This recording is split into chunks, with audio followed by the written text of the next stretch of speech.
মাত্র 1 সপ্তাহ এই মুরগি বাচ্চাগুলোর বয়স। মাশাআল্লাহ দিলে অনেক বড় হয়ে গেছে। দেখতে পাচ্ছেন টোটাল বাচ্চা ফুটছিল 15টা, বাট 2টা বিড়াল খেয়ে ফেলছে আর একটা এমনি মারা গেছে। আর এই মুহূর্তে আছে 12টা মুরগির বাচ্চা, তার ভিতরে 2 থেকে 3টা হচ্ছে খয়েরি কালার, আরও 2টা খয়েরি কালার ছিল কিন্তু পাজি বিড়ালটা খেয়ে ফেলছে। আর একটা আছে সুরমা কালার, আর একটা আছে সাদা কালারের মতো। হ্যাঁ, আর ওই যে ওই বাচ্চাটা সাদা কালার, এই যে বাচ্চাটা মাথা উঁচা করলো। আর বেশিরভাগই কালো বাচ্চা, কিন্তু ইতিমধ্যে 2টা মানে ছানা খেয়ে ফেলছে। খুবই দুঃখ এবং খুবই কষ্ট লাগতেছে।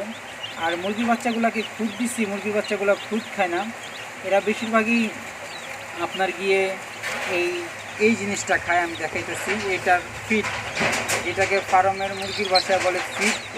তো এই জিনিসটাই বেশি খায় মুরগির ছানাগুলা। দেখতে পারতেছেন ওরা ঠোকরা ঠোকরা। তো মুরগির বাচ্চাগুলা এই জিনিসটা অনেক বেশি খায়।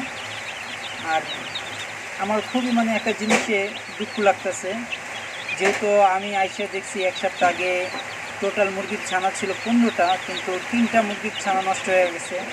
এর জন্য হইতে পারে কপালে ওদেরই ছিল, এর জন্য ওরা খায় ফেলছে।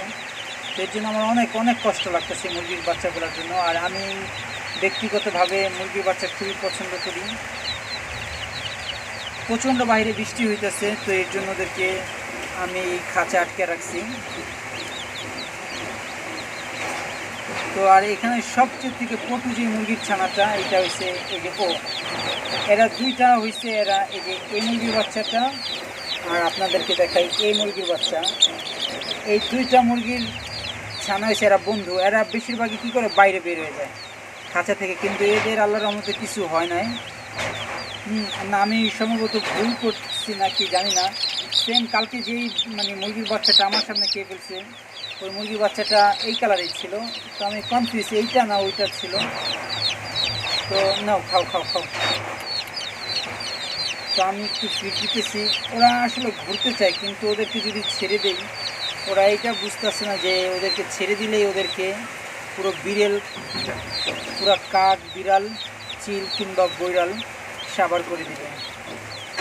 তো এর জন্য ওদেরকে ছাড়তেছি না, আমি এইভাবে বেঁধে রাখছি।